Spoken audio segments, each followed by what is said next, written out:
우리 지금 오늘 아침에도 이 하나님 앞에서 기도하는 것이 얼마나 강력한 능력을 가지고 있는지 보게 되었습니다. 우리 한 번 더 따라하겠습니다. 기도는 우리의 일이고 역사는 하나님의 일입니다. 기도의 능력은 우리의 생각보다 훨씬 큽니다. 네, 우리 그 베드로를 위해서 기도하던 분들이 기도하면서 의심하거나 기도하면서 하나님 안 믿었던 게 아닙니다. 믿었는데도 하나님의 역사가 너무 크니까 베드로가 왔을 때 문을 안 열고 뭐 베드로의 천사라고 이야기하고 했던 게 믿음이 없어서가 아니라 너는 내게 부르짖으라 내가 응답하되 내가 알지 못하는 크고 비밀한 일을 내게 보이리라 그랬습니다. 안 보이는 이유는 너무 은밀하게 움직이고 있기 때문이고요. 잘 모르는 이유는 너무 크기 때문일 뿐입니다. 하나님은 일하고 계십니다. 우리 말씀의 빛과 성령의 불로가 우리 공동체의 모토인데요. 우리 주일 강단은 말씀의 빛이 임하는 시간이라고 하면 또 금요 강당은 또 말씀 붙잡고 성령의 불을 구하고 나가는 시간인데요. 오늘도 기도의 능력을 함께 체험하는 시간 되기를 주의 이름으로 축복합니다. 네, 오늘 이제 GT 내일 본문 가지고 말씀 나누도록 하겠습니다. 사도행전 12장 20절 말씀 먼저 보도록 하겠습니다. 같이 읽고 시작하도록 하겠습니다. 시작. 헤롯이 두로와 시돈 사람들을 대단히 노여워하니 그들의 지방이 왕국에서 나는 양식을 먹는 까닭에 한 마음으로 그에게 나아와 왕의 침소 맡은 신하 블라스도를 설득하여 화목하기를 청한지라. 자, 헤롯 지금 유다에서 굉장한 이벤트를 이제 준비를 하고 있었죠. 야고보를 죽이고 반응이 좋으니까 베드로까지 죽이려고 완벽한 계획을, 그것도 예수님 처형한 날 골라가지고 딱 물샐 틈 없는 계획으로 준비했는데 정말 기도의 능력으로 말미암아 한꺼번에 물거품이 되어지고요. 초라하게 부끄러움 가운데 이제 자기가 다스리는 자기의 왕궁이 있는 이제 가이사랴로 돌아갔던 헤롯이 돌아간 것으로 끝이 나지 않고요. 죽는데요. 비참하게 죽는데요. 어떻게 죽게 되는지를 이제 지금 보여주는 내용입니다. 헤롯에 대해서 미리 조금 먼저 설명하고 나갈게요. 성경에 보면 헤롯이 이런 헤롯 저런 헤롯이 많이 나와서 이 헤롯이 그 헤롯인가 좀 헷갈릴 때가 많거든요. 그래서 조금 이제 간단하게 설명하면 헤롯은 이제 4대에 걸쳐서 그러니까 그 이제 헤롯 왕이 나오는데요. 그 중에 이제 그 왕이라고 할 수 있는 인물은요. 한번 따라 있습니다. 헤롯 대왕. 처음 이제 그 헤롯 그 왕가를 연 헤롯 대왕이 왕이고요. 그의 세 아들은 분봉왕이라고 해서 로마로부터 유대의 왕으로 인정받은 게 아니라 아버지가 자기 영역을 세 개를 나누어 줬던 분봉왕이어서 왕이라고는 부르지 않고요. 그리고 3대째가 헤롯 아그리파 1세라는 이제 이 왕이 나오는데 이때 다시 왕이 됩니다. 분봉왕이 아니라 전체 그 헤롯 대왕이 가지고 있던 영토를 회복하고 로마로부터 이제 왕으로 인정받는 직화를 해서 다스리는 이 왕이 서게 된 게 헤롯 안디바 1세이고요. 그의 아들 헤롯 안디바 2세 때에 이제 그 헤롯 왕조는 무너지기 때문에 4대에 걸쳤는데 그래서 주요 인물은 헤롯 대왕하고 헤롯 아그리파 1세가 주요 인물이 되겠습니다. 그리고 우리가 성경에서 나온 인물 헷갈리는 예를 들면 그 헤롯 그 안디바랄지 헤롯 그 빌립이랄지 헤롯 그 아켈라오랄지 뭐 이런 사람들은 헤롯 대왕의 그 아들 3명 그 이제 이 3명인데요. 오늘 본문에 나오는 헤롯은 누구냐고 하면 이야기했던 그 헤롯 대왕 다음에 그의 손주인 이스라엘에서 사실은 이제 왕이라고 할 수 있는 사람이 이 두 사람밖에 없거든요. 헤롯 대왕하고 헤롯 아그리파 1세. 여기 헤롯 아그리파 1세가 되겠습니다. 조금만 더 설명드려도 되겠습니까? 헤롯은 그 과거 이제 그 시대에 엄청난 정치력을 가진 사람입니다. 완전 그냥 그 뭐랄까요 처세술의 황제라고 정말 귀재였습니다. 로마가 이제 그 공화정에서 이제 이제 제국으로 바뀌는 시점에 폼페우스 가이우스 이제 카이사르 이런 이제 막 그 경쟁 구도가 있었는데요.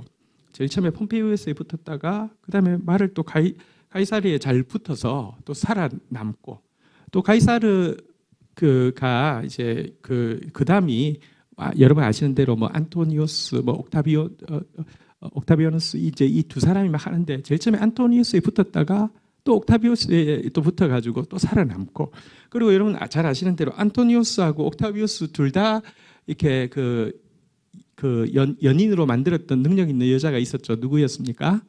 클레오파트라 있잖아요, 그죠? 이 클레오파트라가 둘 다 연인으로 만들면서 제일 탐내던 땅이 이 유대 땅인데요. 그럼에도 불구하고 안토니우스가 힘이 있을 때, 옥타비우스가 힘이 있을 때, 다시 말하면 클레오파트라가 힘이 있을 때도 유대 땅에 대한 지배권을 한 번도 잃어버리지 않은 사람이 헤롯 대왕입니다. 정치력이 정말 만렙입니다, 만렙. 그리고 성경에 나오는 이 베들레헴에서 유아 살해했던 왕도 헤롯 대왕이고, 예루살렘 성전을 건축하기 시작한 왕도 헤롯 대왕이 되겠습니다. 근데 이제 오늘 본문에 나온 헤롯 아그리파 1세는 사실 이제 그 다음 때에서 막 질이 멸렬할 뻔했는데, 이 헤롯 아그리파는 이제 로마에 이제 가 있다가 3대 황제인 칼리굴라하고 같이 쭉 자라나다가 칼리굴라가 황제가 되고 나서 이렇게 복귀를 하게 되면서 다시 자기 그러니까 삼촌뻘들이 나누어 먹고 있는 이 모든 땅을 다 자기가 이제 차지하면서 이제 왕이 된 그런 인물입니다. 그러니까 보면 사실은 이제 지연이 너무 좋죠. 지금 이제 로마 황제의 친구니까요. 또 이제 유대가 지금 헤롯 왕조의 최고의 아킬레스건이 뭐냐고 하면, 정치력이 좋아서 유대의 왕이 되었지만 사실은 에돔 사람입니다. 이둠의 사람이라고 하는데요. 그러니까 그래서 유대인이 아닌데, 그래서 헤롯 대왕이 결혼을 하스몬 왕가라고 해서 이제 마카비 혁명을 일으켜서 그러니까 유대가 오랜만에 독립왕국을 이루었을 때 그 왕족의 딸과 결혼을 했었는데요. 결혼해서 아들을 둘까지 낳았지만 이렇게 아들이 자기를 어떻게 할지 모른다는 생각에 망상에 자기 아들 둘을 죽이고 자기 부인을 죽이고 그랬거든요. 그렇지만 거기에 남아있던 손주가 바로 이 헤롯 아그리빠입니다. 이 헤롯 아그리빠, 그래서 안전을 위해서 로마로 가 있다가 그곳에서 이제 칼리굴라랑 같이 자라면서 그 시점이 맞아가지고 왔기 때문에, 혈연도 유대인 입장에서는 어쩔 수 없이 헤롯을 받아들여야 되지만, 이 사람은 자기들 왕조의 피가 흐르고 있기 때문에 혈연이 너무 좋고요, 지연이 너무 좋고요, 또 공부도 로마에서 하고 왔으니까, 우리로 치면 지금 하버드 나온 사람이니까 엄청 좋아서 굉장히 제대로 이제 인정받는, 오랜만에 제대로 인정받는 아주 그냥 자신만만한 왕이었던 것을 일단 좀 기억할 필요가 있겠습니다. 그러니 유대인들에게 인심 얻을 만한 준비가 된 상태에서 기독교 박해를 하니까 정말 좋은 반응이 나올 뻔했는데, 수포로 돌아갔으니 기분 굉장히 나빴겠죠. 자, 가이사랴로 왔을 때에 두로와 시론 사람들이 사절단이 오게 된 이제 것이었죠. 왜냐고 하면 이들은 사실은 헤롯과는 아주 좋지 않은 관계고, 헤롯도 좋아하지는 않는데, 이들은 어쨌거나 작은 상업 국가이고 식량을 헤롯 왕의 이 땅 유대 갈릴리 지역에서 공급을 받아야 되기 때문에 이제 어떻게든지 화친해야지만 될 수 있기 때문에 안 좋은 관계에도 이제 나왔던 것입니다. 자, 21절 한번 보도록 하겠습니다. 21절, 22절 교독하겠습니다. 헤롯이 나를 택하여 왕복을 입고 단상에 앉아 백성에게 연설하니, 22절 같이 읽도록 하겠습니다. 시작. 백성들이 크게 부르되 이것은 신의 소리요 사람의 소리가 아니라. 그래서 이제 온 상태에서 이제 어떻게 해가지고 헤롯을 이제 단상에 세웠을 때에 단상에서 멋지게 연설을 하고 있을 때에 이제 두로와 시돈 사람들이 다 함께 아부를 떨기 위해서 이것은 신의 소리요 사람의 소리가 아니다라고 하면서 막 환호를 이제 지르게 했습니다. 잘 보여야 되니까. 자, 그런데 이 헤롯 아그리빠는 이런 걸 너무 좋아했거든요. 워낙 지금 인기 끄는 것에 너무 관심이 많았고 또 그럴 만한 학연, 지연, 혈연 다 가지고 있는 사람이었기 때문에 굉장히 자만심이 만든 차에 신의 소리요 사람의 소리가 아니다 할 때 당연하지 이러는 이제 분위기로 그것을 즐기고 있는 상황이었던 것입니다. 어쩌면 예루살렘에서 실패했던 만회하려고 했던 그 뭐랄까요 베드로 처형 프로젝트를 통해서 얻으려고 했던 인기를 지금 이제 돌아왔지만 씁쓸하게 돌아왔지만 다시 화려하게 만회하는 것 같아서 더 만끽하고 즐기고 있는 상황이었습니다. 자, 그런데 여러분 하나님이 때가 될 때까지는 심판하지 않는 것 같지만 때가 되면 심판하시는데요. 급속히 심판하십니다. 이게 하나님이 보실 때 도를 넘어버렸습니다. 그래서 하나님께서 치시는데요. 23절 한번 보도록 하겠습니다. 읽겠습니다. 시작. 헤롯이 영광을 하나님께 돌리지 아니하므로 주의 사자가 곧 친히 벌레에게 먹혀 죽으니라. 그래서 그 자리에서 막 만끽하고 있는데 하나님께서 즉시로 주의 사자를 통하여서 쳤습니다. 그러니 벌레한테 먹혀서 죽었다라고 되어 있는데요. 요세푸스의 기록, 요세푸스는 사실 이제 성전이 멸망하는 과정을 직접 본 굉장히 유다의 고위직이죠. 그리고 이제 그 시대의 기록들을 정말 세세하게 많이 남기고 있는데요. 요세푸스의 기록에 의하면 다시 말하면 헤롯 안디바가 통치하던 때와 시기적으로 거의 같기 때문에 실제로 이렇게 이제 경험한 요세푸스의 기록에 나와 있는데요. 헤롯이 갑자기 그 자리에서 막 즐기고 있다 갑자기 배야 하면서 배가 아파서 방으로 들어가게 되었는데요. 복통이 안 없어지고 5일을 앓게 되었는데 5일 만에 죽었는데요. 죽자마자 몸속에서 벌레들이 막 기어 나왔다라고 요세푸스의 기록에 기록되어 있습니다. 정말로 벌레가 갑자기 생겨서 죽임을 당하게 된 것입니다. 여러분 교만에 대해서 하나님은 반드시 심판하시고요. 분량이 채워지면요 하나님의 심판은 임합니다. 우리가 보십시오. 앞에서 베드로의 구원을 위해서 기도했는데 하나님 정말 특별한 기적으로 구원해 주셨지만 어떤 의미에서 베드로만 구원하는 것은 온전한 구원은 아니죠. 이와 같은 악을 자행하던 자에 대한 심판이 동시에 이루어져야 하는데요. 그 심판은 그 자리에서는 이루어진 것 같지 않지만 가이사랴로 돌아갔을 때 또 두로와 시돈으로 갔을 때 하나님께서 임하게 하셨던 것을 보게 됩니다. 보상과 보복은 반드시 있고요. 때가 차면 급작스럽게 또 분명하게 일하시는 것을 우리는 믿어야 합니다. 그런데 그 시기와 때에 대해서는 우리가 굳이 알 필요도 없고요. 하나님 복수해 주시지 않으시면 저는 절대로 가만히 있지 않겠습니다. 이럴 필요도 없습니다. 사실 우리 모두 죄인입니다. 우리가 이 자리에 서 있는 것 자체가 하나님의 긍휼입니다. 그러나 우리는 진리대로 살면 되고 진리대로 기도하면 되되 그러나 하나님은 유야무야 끝나지 않습니다. 구원하실 때 구원하시고 심판하실 때 심판하셔서 당신의 구원을 나타내실 것입니다. 여러분 인간이 범하는 가장 큰 죄가 무엇이냐고 하면 하나님의 영광을 탐하는 것입니다. 그래서 교만이 가장 큰 죄입니다. 그런데요, 이 교만은 멸망을 가장 빠르게 부르는 지름길을 뿌리라는 사실을 기억하시고요. 여러분 하나님 은혜 베푸실 때 하나님 은혜 주신 거 잊지 마시고 꼭 은혜의 때에 더 겸손하셔서 은혜의 때에 더 기억하셔서 은혜의 때에 더 감사하는 저와 여러분들 되기를 주의 이름으로 축원드립니다.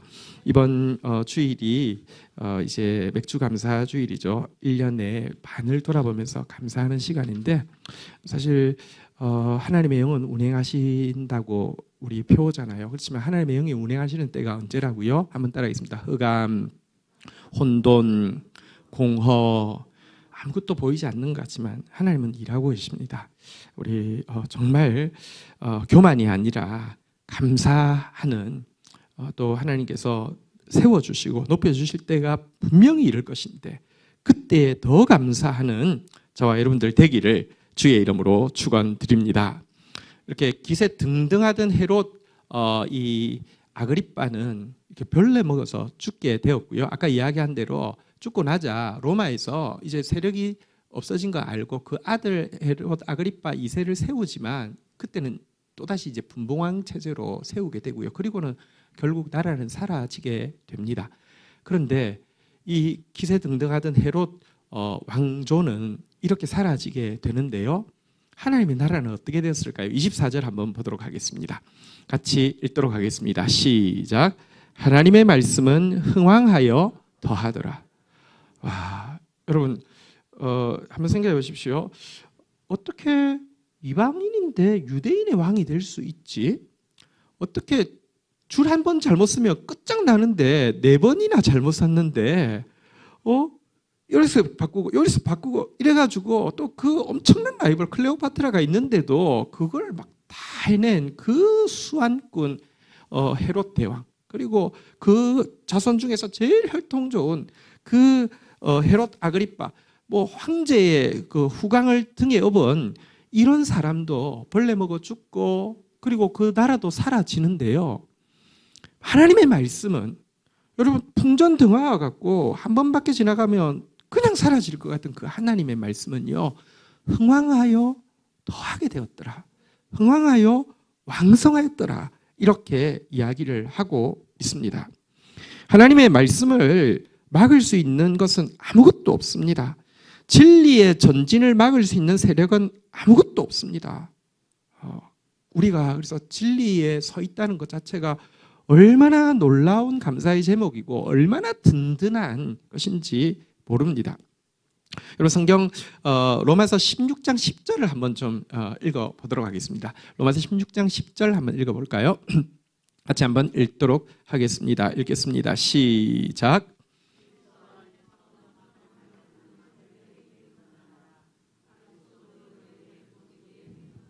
자, 여기 보면 로마서 마지막 부분에 인사하는 두 인물이 나오는데요. 아벨레라는 사람하고 아리스토블로라는 사람이 나옵니다.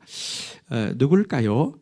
여러분 여기 아벨레 아리스토블고는 아까 제가 그 헤롯 아그리빠 1세가 혈통 혈연 치연 다 좋았다고 이야기했잖아요. 그죠? 아리스토블고가 누구냐고 하면 바로 아그리빠의 동생입니다. 아그리빠 1세의 동생인데요.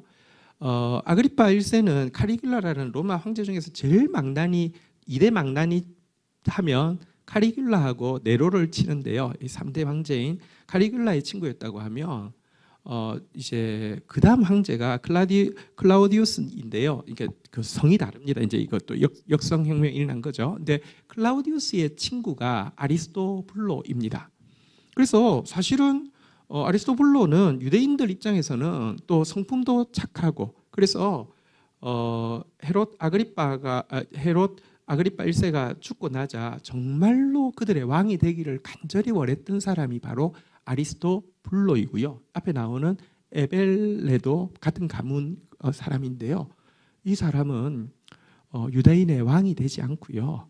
그리스도교의 신자가 되었습니다.